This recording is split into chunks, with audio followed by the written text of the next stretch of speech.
What up, everybody? It's your boy Tom Fullery. I'm back on here to talk about Mr. Bean, Kobe Bean, the one and only man. I know I haven't been posting a lot lately, and then my last couple videos, I didn't even do the face cam, my usual intros that I usually do.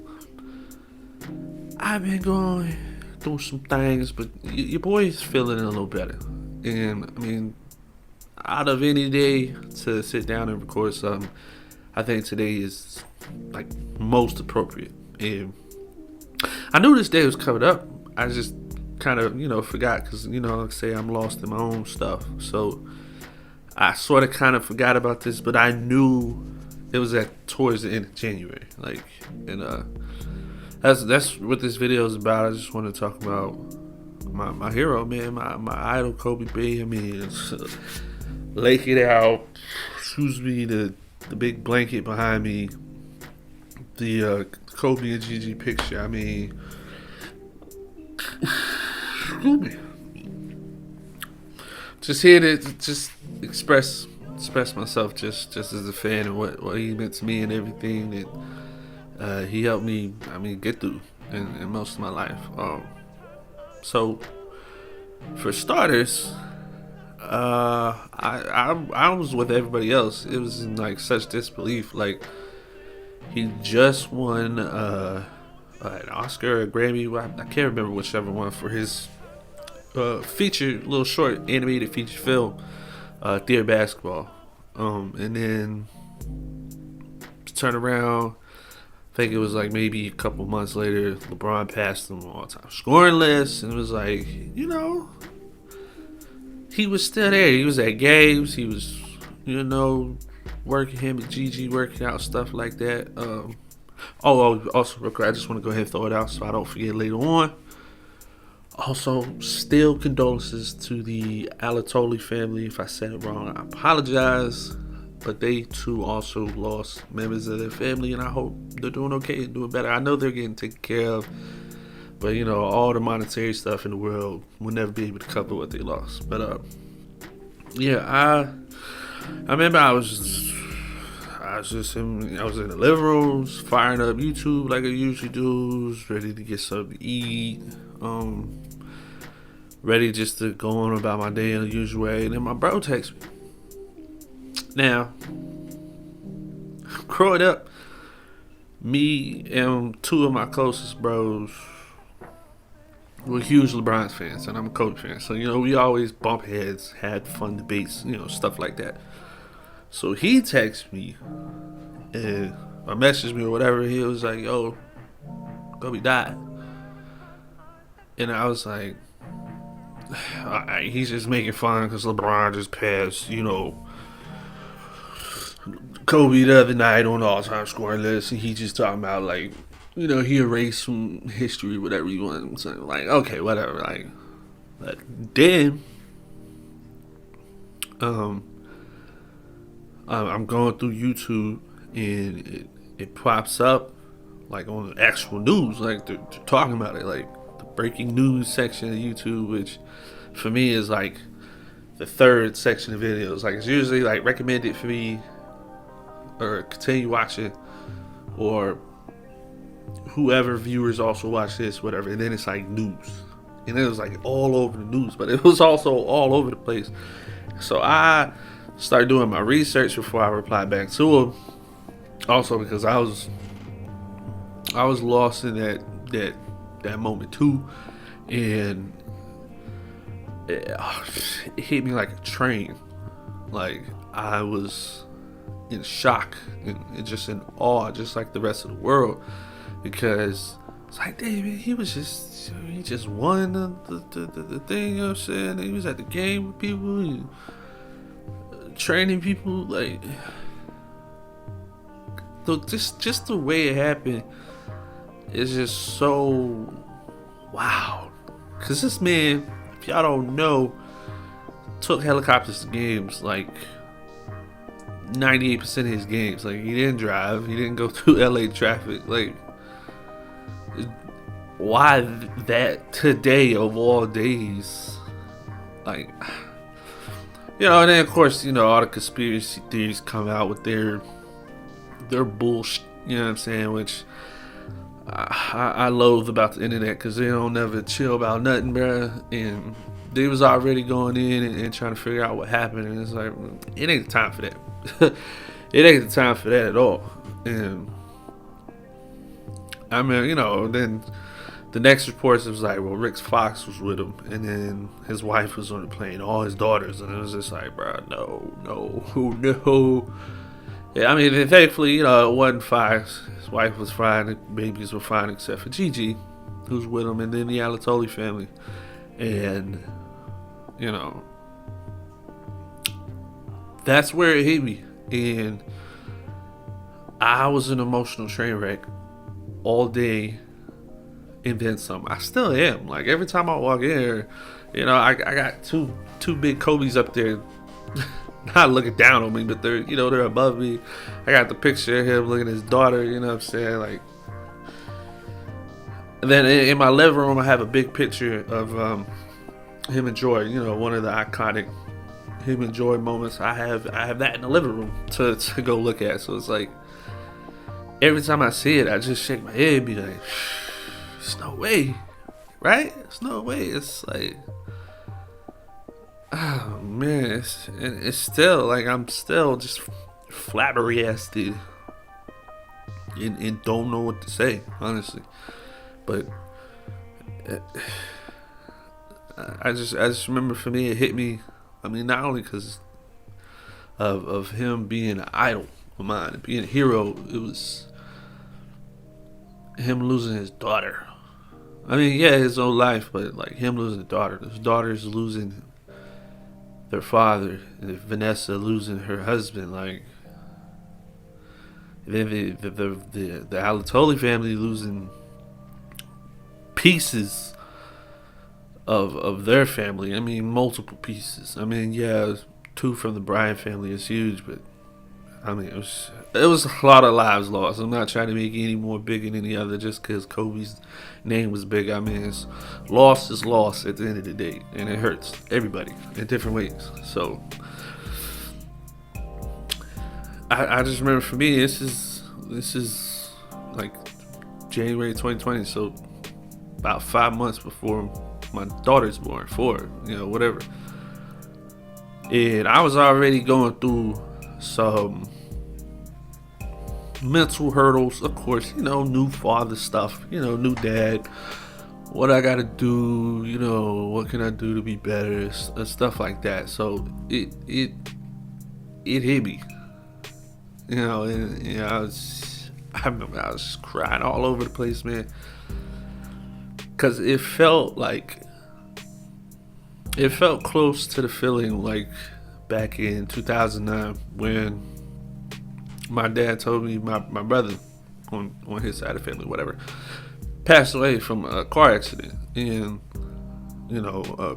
that was the beginning of November, and me and my older brother was supposed to spend time before Thanksgiving break when I got out of school.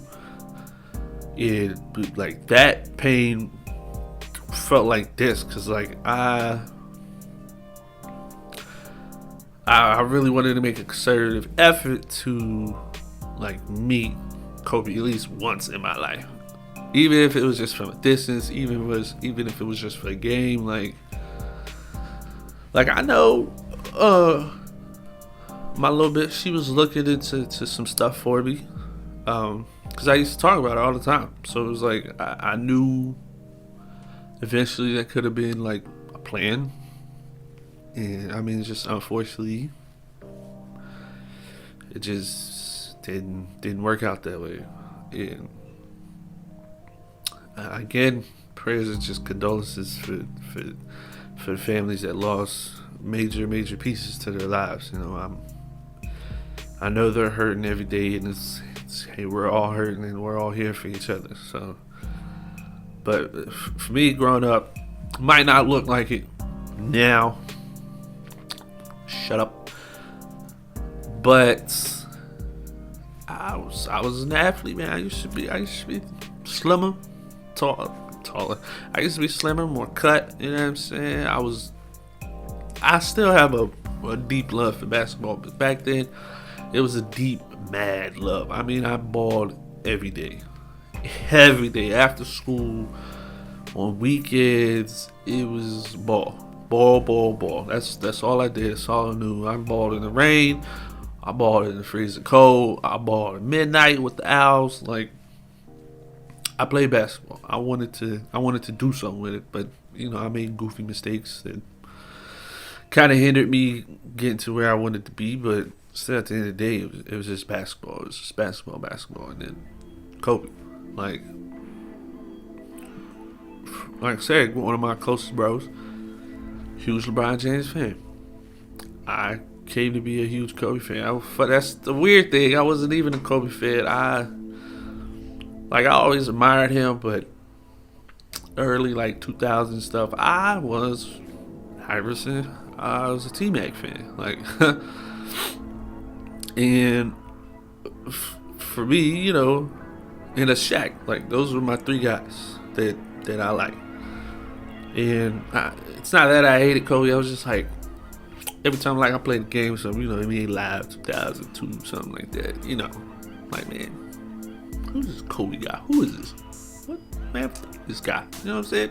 Over here dunking on me, shooting all over me. You think you in Jordan? You ain't Jordan. You don't know nothing about Jordan. That's.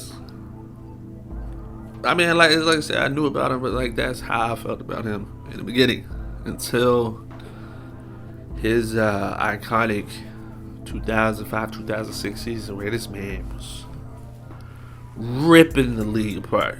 I mean, 81-point Kobe, the 60-point Kobe in three quarters, the 40-point games or 50-point games back to back. That Kobe that was just tearing the league up. I'm like, all right, let me pay a little more attention to him. You know what I'm saying? Let me get my specs on. Let me observe and watch. And that was it. After, still one of my favorite YouTube montages of him to this day is Kobe Bryant, Fresh as I Mean Is, song by Lil Bow Wow. Y'all don't know. But when I saw that montage for the first time, I was like, yeah, okay. That's who I want to be like. That's who I'm going to start watching and paying attention to. And let me tell you, you can ask anybody that know me, I modeled every aspect of my game after him. And I started to watch game film of him, breakdown. I was the type of person, I'm not just watching YouTube highlights just to watch them to be like, ooh, no, I watched them to go outside and do them over and over and over repeatedly until I got it right, and then continue to fine tune that so it could be in my repertoire, my arsenal. Now I could dunk, but I wasn't floating. You know what I'm saying? I could punch one in here and there. You know what I'm saying? Especially around my senior year, which I feel like that was my peak game. So I was on my best side. The jumper was there, the turnaround, the footwork was always there. It was always crazy. The layup package, you know what I'm saying? I could shoot a three, you know what I'm saying? I could come through, like I said, bang on you. But it was just a lot of studying, and then just enjoying the ride of the fourth championship. Because the first three, honestly, I wasn't really into basketball at that time, but I knew Shaq from Kazam. It was one of my favorite movies growing up watching. But I didn't really pay attention to the first three. You know what I'm saying? And until I fell in love with Kobe and his game. And that's when I even started watching the championship DVDs. Once I figured out I could just YouTube them bad boys instead of paying for them, I would YouTube championship season 2000, 2001, 2002, 08, 09 season, and then 09, 010 season. Even though I was there for 08, 09, and in the 2010 against the Boston Celtics, I was there. I was into those games. I was hyped as ever. Like, mostly because, like I said, my bro was a LeBron James fan. And my god brother, I lived with him and my god family. You know I rubbed that thing in his face, boy. I mean, I'm still a little salty. I know some of us fans might be, but in 08, 09, when the Lakers would peak, the Cavs would peak, you know what I'm saying? Like, they was on a crash course to the finals, and then LeBron flopped. Couldn't get the job done. You couldn't beat the Orlando Magic, LeBron. The Orlando Magic. Yeah, Dwight Howard was crazy, but you're LeBron James. LeBron James. Even he came out and publicly said he apologizes for that one. Like, that's how you know it's serious. It would have been crazy. I'm not gonna lie. I mean, I think the Lakers probably would have won, but it would have been a good series. Good series. But I've watched every Kobe Bryant documentary over and over. All those championship DVDs. Muse on Amazon is one of my favorite ones. Because he breaks it down so nice. I love Kobe doing work with the Spike Lee joint, you know what I'm saying? And then the Dream Season 23-24, like what I was just talking about.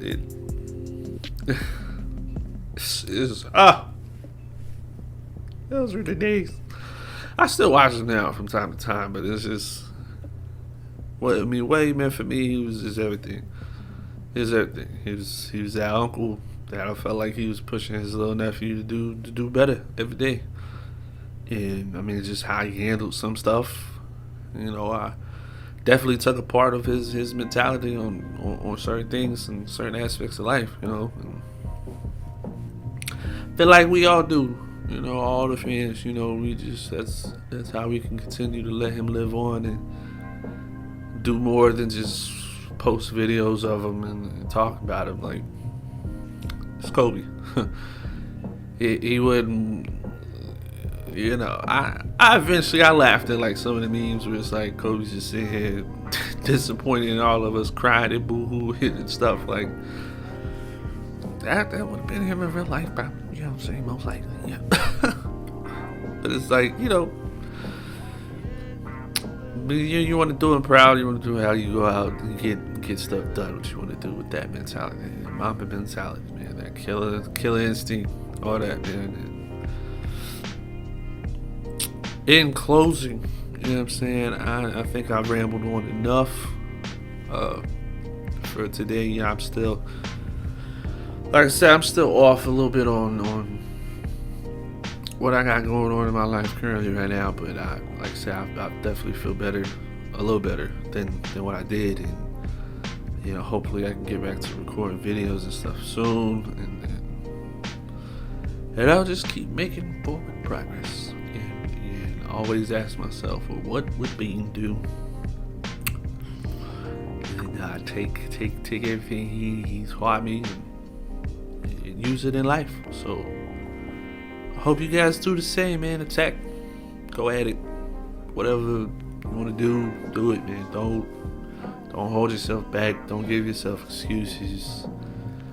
You know, that's something I'm learning. Stop giving excuses and start making efforts towards whatever you want to do. Not,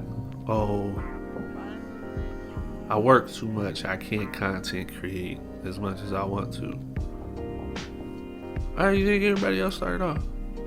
You know, not everybody's spoiled and can just sit around in their mama crib basement and start doing YouTube or Twitch, whatever you want to do. Like,